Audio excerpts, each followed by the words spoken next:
Les cris étaient d'abord faibles, puis plus forts. Quelqu'un, aidez-moi. Mais personne ne s'arrêta. Pas une seule âme.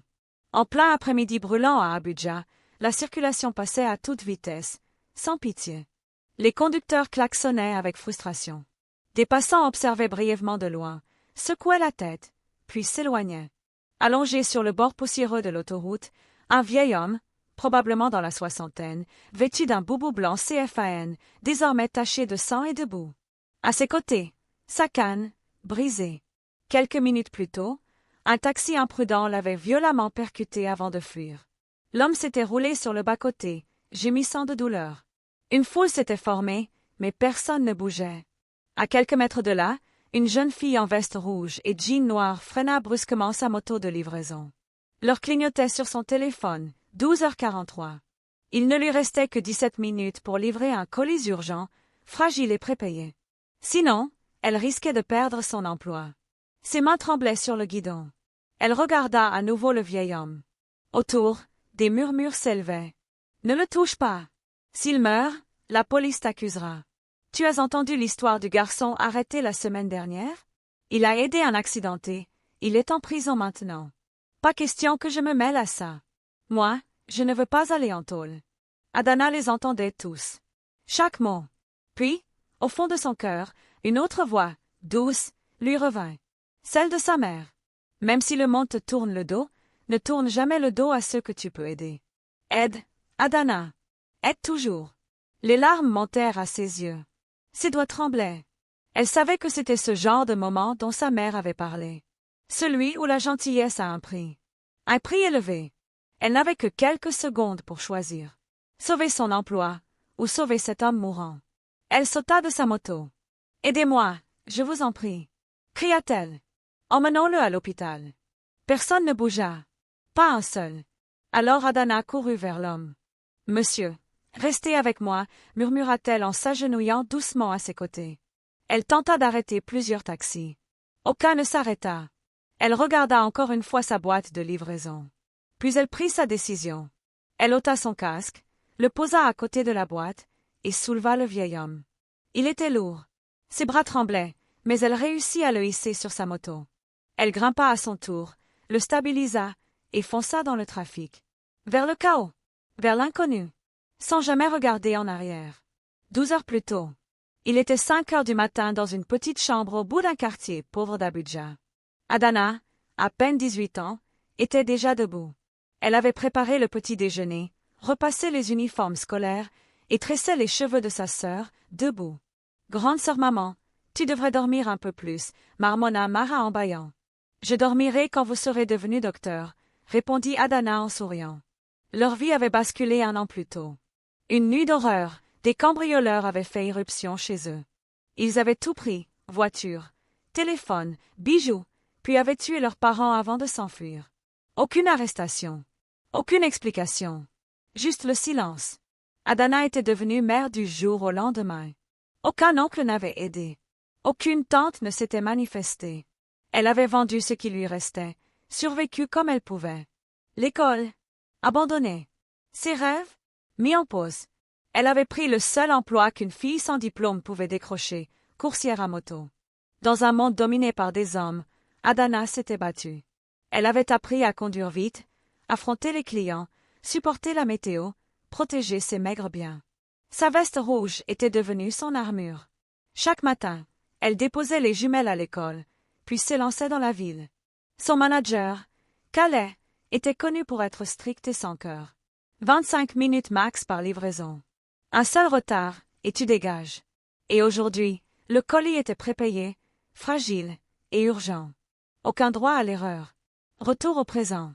L'hôpital sentait le désinfectant et la tension.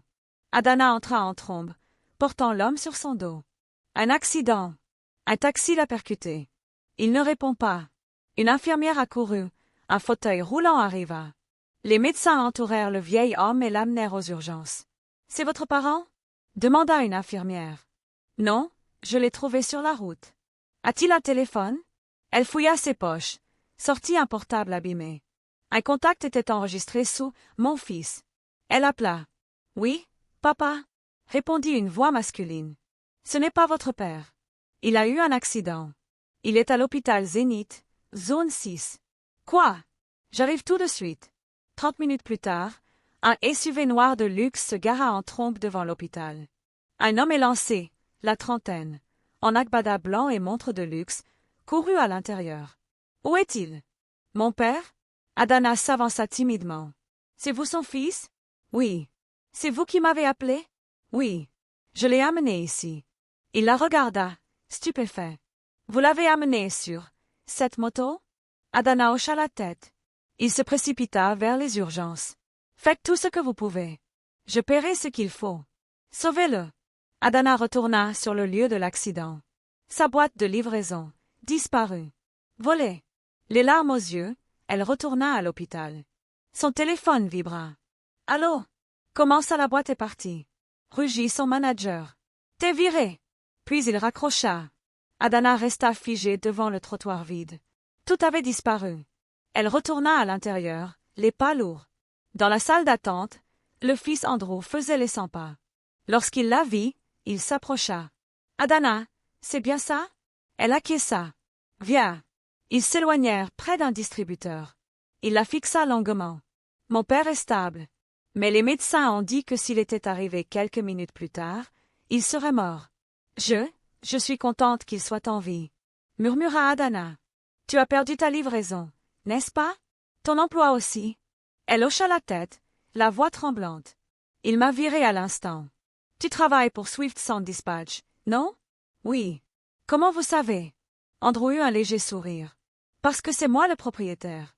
Adana resta bouche bée. Quoi? Tu travailles à l'agence de Jabi. Ce Calais-là, il relève de mon équipe logistique. Il prit son téléphone. Quel est ton nom complet? Adana Hugo Chukwu. Calais, ici Andrew. Tu viens de virer une certaine Adana Hugo Chukwu? Tu annules ça. Tu remplaces les colis perdus. Et tu réaffectes la livraison. Immédiatement. Il raccrocha. Tu n'avais pas à faire ça. Si. Tu as risqué ton avenir pour sauver mon père. Je ne peux pas l'ignorer. Il s'assire. Parle-moi de toi. Elle lui raconta tout, le cambriolage, la mort de ses parents, les temps disparus, le sacrifice, la moto. Il écouta sans pitié, mais avec respect. Pourquoi n'as-tu pas demandé de l'aide? Ils ont tous disparu après l'enterrement. Certains nous ont même blâmés. Alors j'ai arrêté de demander. Andrew serra la mâchoire. Puis, et malgré tout, tu t'es arrêté aujourd'hui pour un inconnu. Ma mère disait toujours, aide quiconque tu peux. La gentillesse n'est jamais perdue. Cette phrase l'ébranla. Où sont tes sœurs? À la maison. Je les ai déposées à l'école ce matin. Tu ne rentres pas seule ce soir. Je te ramène. Et je veux les rencontrer. Ce soir-là, un Bentley noir se gara devant une vieille maison à Lugbe. Andrew en descendit. Les voisins observaient, les enfants cessèrent de jouer. Un tel véhicule dans ce quartier? Inédit. Adana sentit la honte monter, les murs fissurés, les moustiquaires pendantes, les seaux en plastique. La pauvreté se voyait, même dans la propreté. Andrew ne dit rien. À l'intérieur, la chambre était minuscule. Un lit superposé, une petite table, une photo des parents au mur. Mimi ouvrit la porte en courant. Maman Adana. Puis elle vit Andrew. C'est qui? Voici M. Andrew. Il m'a aidé aujourd'hui. Enchantée, les filles. Vous êtes très fortes. Il s'agenouilla à leur niveau. Quel âge avez-vous? 10 ans. Mais je suis plus grande de 2 minutes, dit Mara. Andrew sourit. Un vrai sourire. Votre sœur est extraordinaire. Adana baissa les yeux, gênée. Quel est ton plan maintenant? Je ne sais pas. Même si vous avez annulé le licenciement, ce manager ne me laissera pas en paix. Et la moto, je dois la rendre. Ensuite, on verra. Andrew réfléchit. Je veux t'aider. Comment? Tu ne retournes pas là-bas. Je transfère ton dossier au siège. Mais plus comme livreuse. Tu verras. Et je veux aussi aider tes sœurs, école, logement, repas. Tu ne manqueras plus de rien. Adana resta sans voix. Je ne fais pas ça par pitié, ajouta-t-il. Mon père est réveillé. Il a demandé qui l'avait sauvé. Quand je lui ai dit que c'était une jeune fille sur une moto, il a dit. Elle ne m'a pas sauvé la vie. Elle me l'a rendue. Les larmes montèrent aux yeux d'Adana. Merci. Mais j'ai une dernière question. Laquelle? Accepterais-tu de venir vivre, temporairement, chez moi avec tes sœurs? Jusqu'à ce que tout soit en ordre. Je vous réinscrirai à l'école, on planifiera la suite. Adana resta bouche bée. Emménager avec toi? Oui. Ma maison est trop silencieuse. J'y vis seule avec mon père. Il est têtu et toujours en convalescence, mais je pense que votre présence à toutes les trois rendrait cet endroit plus chaleureux. Tu lui as sauvé la vie. Il mérite à nouveau de la joie autour de lui. Adana hésita, jetant un regard vers Mimi et Mara. Les yeux des filles pétillaient déjà d'excitation. Je ne sais pas quoi dire, dit Adana. Dis oui, répondit Andrew avec un sourire. Une semaine plus tard, le manoir ressemblait à un décor de film. Portail blanc, sol en marbre, une allée pouvant contenir une douzaine de voitures, lustre dans chaque pièce et un chef cuisinier dont les plats étaient si sophistiqués que Mimi et Mara n'arrivaient même pas à prononcer les noms. Au début, Adana se sentait déplacée. Elle portait encore ses anciens vêtements malgré les tenues neuves qu'Andrew lui avait offertes. Elle aidait les femmes de ménage à faire le ménage. Elle demandait la permission avant de toucher quoi que ce soit. Mais Johnson, le père d'Andrew, brisa rapidement toute cette formalité. « Adana, viens t'asseoir avec moi ici, disait-il depuis le canapé du salon. Cette maison a été trop silencieuse pendant trop longtemps. Ton rire l'a réveillée. Il se mit à l'appeler mon infirmière sans uniforme. En quelques jours, il mangeait mieux, souriait davantage, et insistait pour faire des promenades matinales dans le jardin. Un après-midi, il regarda Andrew et dit « Cette fille a de l'esprit. Elle n'est pas seulement gentille, elle est née pour accomplir de grandes choses. » Andrew ne répondit pas. Il regarda simplement Adana de l'autre côté de la pièce, et quelque chose de nouveau brilla dans ses yeux. De l'admiration, oui, mais aussi quelque chose de plus profond, un sentiment qu'il n'avait pas ressenti depuis des années. Pendant ce temps, Adana avait réintégré le lycée qu'elle avait abandonné un an plus tôt. Revenir à l'école à 18 ans parmi des élèves plus jeunes était difficile. Les chuchotements la suivaient. Certaines filles ricanaient, d'autres la respectaient. Mais peu lui importait. Elle était de retour, et c'était tout ce qui comptait. Elle étudiait plus que tous les autres, posait des questions, restait après les cours. Et quand les résultats des examens tombèrent 3 mois plus tard, elle avait obtenu la meilleure note de tout l'établissement. Andrew lut les résultats à son bureau et sourit, fier. « Je le savais, murmura-t-il. Il la fit appeler. « Tu vas aller à l'université, Adana. Et je sais exactement ce que tu devrais étudier. »« Quoi » demanda-t-elle, curieuse. « L'analyse de données, » répondit-il. « Triple Cargo s'agrandit à l'international. On a besoin de personnes de confiance, des gens comme toi. » Le cœur d'Adana s'épanouit. « Tu crois autant en moi? »« J'ai toujours cru en toi, » répondit Andrew, doucement. À ce moment précis, un regard, un sentiment passa entre eux. Rien ne fut dit, mais tout fut compris. Le soleil venait de se coucher et le jardin derrière le manoir d'Andrew brillait de petites lumières tressées dans les arbres. Une brise légère agitait les feuilles, et un doux parfum de jasmin flottait dans l'air. Adana, pieds nus dans l'herbe, regardait Mimi et Mara jouer à cache-cache entre les buissons taillés. Des rires résonnaient, comme une musique qu'elle n'avait pas entendue depuis plus d'un an. Elle se tourna légèrement et aperçut Andrew debout sur le balcon, les mains dans les poches. Il ne regardait pas simplement. Il l'observait. Adana sentit à nouveau ce frisson dans sa poitrine, ce sentiment étrange qui grandissait de jour en jour. Depuis qu'elle avait emménagé, tout avait changé. Elle avait eu une seconde chance, la vie, les études, la sécurité. Johnson, l'homme qu'elle avait sauvé, était devenu comme un grand-père pour elle. Quant à Andrew, elle ne savait même pas comment le définir. Gentil, doux, mais réservé, comme un homme portant trop de secrets et doutant de mériter la paix. Pourtant, près d'elle, il riait davantage, parlait moins comme un PDG et plus comme un ami. Mais autre chose se passait aussi. Des sentiments naissaient, et cela lui faisait peur. Un soir, alors que les filles dormaient et que Johnson regardait un match de foot, Andrew et Adana étaient assis tranquillement dans le jardin, sous la pleine lune et un ciel étoilé. Andrew se pencha en avant, tournant lentement son verre de jus d'orange. « Tu sais, je ne m'asseyais jamais ici avant, » dit-il. « Cette partie de la maison m'a toujours semblé vide. »« Elle est paisible maintenant, » répondit Adana. « C'est grâce à toi. » Elle baissa les yeux, soudainement timide. « J'ai juste essayé d'aider. »« Non, » dit-il. « Tu n'as pas juste aidé. Tu as redonné vie à cette maison, à mon père, à moi. Le silence s'installa, doux, profond, chargé de sens. Quand j'ai construit ce manoir, je pensais en faire un sanctuaire. Mais l'argent ne construit pas un foyer. Ce sont les gens qui le font. Adana hocha lentement la tête. C'est ce que disait ma mère. Elle disait que c'est l'amour qui rend un lieu habitable. Ta mère devait être très sage, répondit Andrew. Elle l'était. Elle m'a appris à toujours aider les autres. Même si ça fait mal. Les yeux d'Andrew brillaient sous les lumières du jardin. Tu as vécu selon ces paroles mieux que quiconque que j'ai jamais rencontré. Ils restèrent ainsi un moment. Puis Andrew dit soudainement quelque chose qui l'a pris de court. Je veux financer entièrement tes études universitaires. Et quand tu seras diplômé, je veux que tu travailles chez Triple Cargo. Pas par charité, mais parce qu'on a besoin de gens forts et visionnaires comme toi. Les yeux d'Adana s'écarquillèrent. Mais, tu es sûr? Je n'ai jamais été aussi sûre de quoi que ce soit de ma vie. Avant qu'elle ne puisse répondre, la voix de Johnson retentit depuis le couloir. Adana, viens m'aider à éteindre ce truc. J'ai encore appuyé sur le mauvais bouton. Ils rirent tous les deux. Elle se leva en brossant l'herbe de sa jupe et s'éloigna. Andrew la regarda partir. Il la vit marcher avec grâce. Il vit son rire sans amertume. Et à ce moment-là, il comprit. Il n'était pas juste reconnaissant. Il tombait amoureux. Mais les ennuis commençaient à poindre. Allais, l'ancien responsable de l'agence qui avait renvoyé Adana, avait appris sa nouvelle position et sa vie au manoir. La jalousie le rongeait. Comment une simple livreuse pouvait-elle se retrouver dans le manoir du PDG? Il commença à répandre des rumeurs, elle aurait manigancé la mise en scène du sauvetage pour susciter la pitié.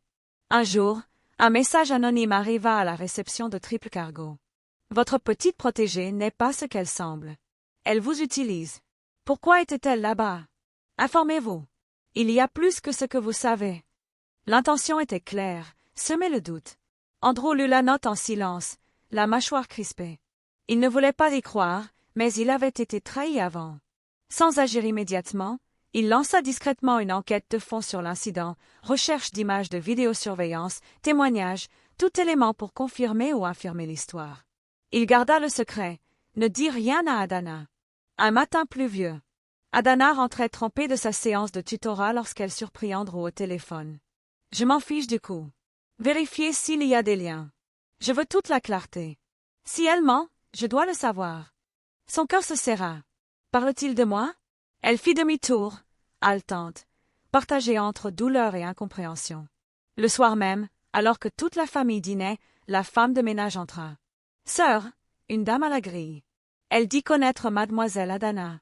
La femme donna un papier à Adana, griffonné. Je sais ce qui est arrivé à vos parents. Viens dehors seul. Ne lui dis rien. Les mains d'Adana tremblaient. Qui pouvait être cet inconnu? Elle s'excusa et sortit, la gorge serrée.